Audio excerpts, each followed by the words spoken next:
François Mbaye, député de La République En Marche du Val-de-Marne. Bonjour monsieur, merci d'être avec nous ce matin. On va revenir bien sûr sur l'attaque au couteau de jeudi à la préfecture de police de Paris. Le scénario terroriste semble se préciser très clairement. C'est quand même compliqué aujourd'hui de croire que le ministère de l'Intérieur est bien géré. D'abord, si vous permettez, moi j'aimerais dire un mot aux familles de victimes, à la famille de la police dans sa globalité et leur assurer de tout mon soutien dans cette affaire sordide. Et puis, pour répondre à votre question, moi je pense que quand le ministre de l'Intérieur s'est exprimé tout de suite après cette attaque sordide, il l'a fait avec les éléments dont il disposait. Donc il est peut-être très présomptueux ou très tendancieux, voire très dangereux de dire que un ministère n'est pas tenu. Vous savez, j'ai pas la présomption de dire qu'il est tenu ou qu'il est mal tenu. Et c'est pas dangereux de s'exprimer quand on a des éléments qui ne sont pas certains. Il faut faire très attention dans la manière dont on communique effectivement et dans le message que l'on délivre. Je veux croire, en tout cas pour ma part, que le gouvernement ainsi que le ministre de l'Intérieur Christophe Castaner n'a aucun intérêt à noircir une situation qui ne mérite que clarté. Pourquoi ? Parce que nous devons cette clarté aux familles de victimes, nous devons cette clarté à la famille de la police dans son ensemble, et puis nous devons cette clarté aux citoyens et aux Français. Et donc c'est pour ça que je me réjouis d'ailleurs qu'il y ait 2 missions qui soient lancées tout de suite après par le Premier ministre, parce que nous devons, je dis pas devoir dans le sens de c'est notre travail, mais nous avons l'obligation, nous devons la vérité aux Françaises et aux Français, et particulièrement à la famille de la police, à la police qui aujourd'hui est endeuillée, parce qu'il nous faut comprendre pourquoi et comment on en arrive à une situation comme ça au sein même de la police. Donc méfiance sur ce que l'on dit, sur la manière dont on voudrait cristalliser le débat, là encore une fois. Quand Christophe Castaner... sur le ministre de l'Intérieur. Quand Christophe Castaner s'exprime, il s'exprime avec des éléments dont il a connaissance. Mais justement, c'est pas inquiétant ça ? Maintenant, de voir que le ministre de l'Intérieur n'est pas au courant. Et c'est pas sa première gaffe. Si vous voulez, moi j'ai bien relu les propos. Au moment où il le dit, il est intimement persuadé que on a affaire à un. Oui, mais là, excusez-moi, mais on ne lui demande pas d'être intimement persuadé. Ouais. Si, c'est quand même aussi un petit peu son rôle que de délivrer un message de conviction et de rassurer les gens. Maintenant, donc, l'objectif, ce qu'a voulu faire le ministre de l'Intérieur, ce que moi je vous coupe, c'est rassurer quoi qu'il arrive. C'est de dire que au moment où il s'exprimait, il n'avait aucun élément qui tendait à dévoiler une piste d'attaque terroriste. Et je crois que il n'a aucun intérêt, encore une fois, à noircir le tableau. Il a tout intérêt, et le gouvernement a tout intérêt à le faire, à cette clarté la plus totale, la plus absolue. Donc pour vous, il n'est pas en cause aujourd'hui, il ne doit pas démissionner? Non, moi je n'appelle, vous savez, je suis parlementaire, je suis pas, mon rôle n'est pas d'appeler à la démission d'un membre du gouvernement. Quoi que ce soit, parce que sinon tous les matins, on demanderait la démission d'un ministre.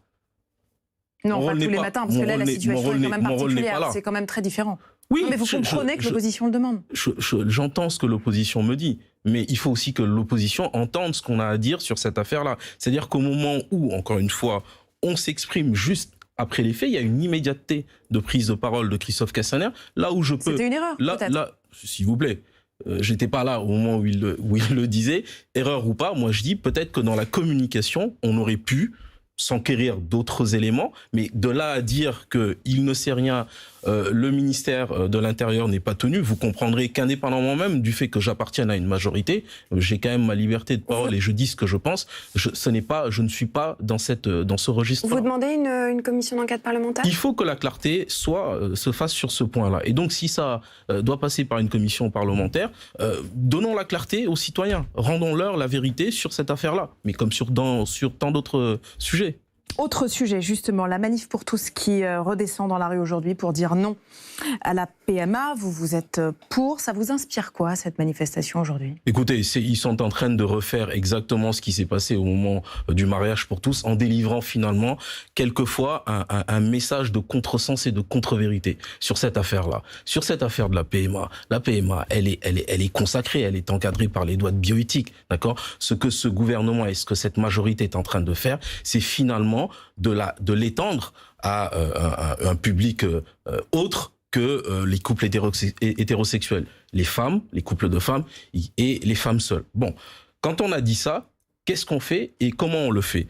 Eh ben, moi j'ai envie de dire, on répond d'abord à une espèce d'injustice flagrante et d'hypocrisie permanente qui s'est installée depuis que l'ancienne mandature, la mandature précédente, avait voté la loi pour le mariage pour tous. À partir du moment où vous sécurisez juridiquement un lien entre deux femmes, vous ne pouvez pas dire à ces mêmes deux femmes-là, sur votre question de parentalité, allez voir ailleurs, nous ne serons pas au rendez-vous. C'est pas possible, c'est de l'hypocrisie. Vous aviez été écarté de la commission sur cette loi de bioéthique parce que, a priori, vous aviez voté pas comme votre majorité sur le CETA, cet accord de libre-échange.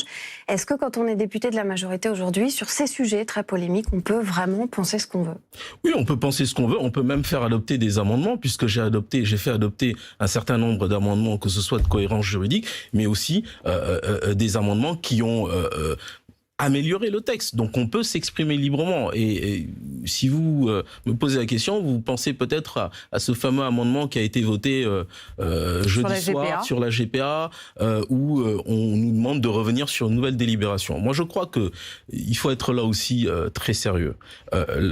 On peut en parler de cet amendement-là. L'amendement de mon collègue Jean-Louis Touraine, j'avais moi-même porté un amendement du même type. Celui de Jean-Louis Touraine était peut-être un peu mieux écrit que le mien. Et d'ailleurs, je l'ai voté. Et s'il fallait le revoter, je le revoterai. Bon. Certains disent que cet amendement, c'est la porte ouverte à la GPA, qu'on a ouvert la boîte de Pandore. C'est totalement faux. Pourquoi? Parce que quand vous lisez l'amendement de Jean-Louis Touraine... Mais vous êtes pour la GPA? Moi, je suis pour une GPA altruiste et éthique. Mais quand vous lisez... Ça veut dire quoi? Je finis juste sur cette question-là. Quand vous lisez l'amendement de Jean-Louis Touraine, dans l'exposé des motifs et dans l'articulation de son argument, c'est exactement aujourd'hui ce que la Cour de cassation a fait le lendemain. Nous ne sommes pas en train de dire qu'il faut automatiser systématiquement la transcription des actes de naissance des enfants nés à l'étranger. Nous sommes en train de dire que, à des situations exceptionnelles qui nous ont amenés à la situation que vivent aujourd'hui le couple Ménesson, 18 ans après avoir eu des enfants par technique de gestation pour autrui, on est en train de rester dans un statu quo juridique qui fragilise l'enfant.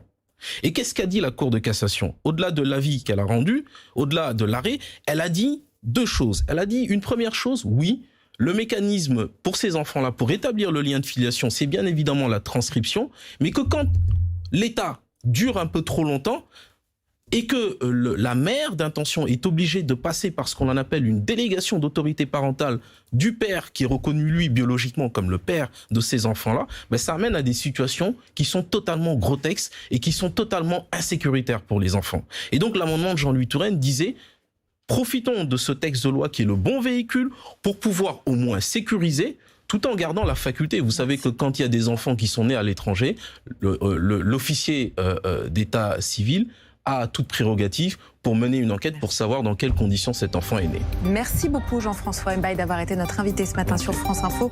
Tout de suite le rappel des titres à la Maison de la Radio.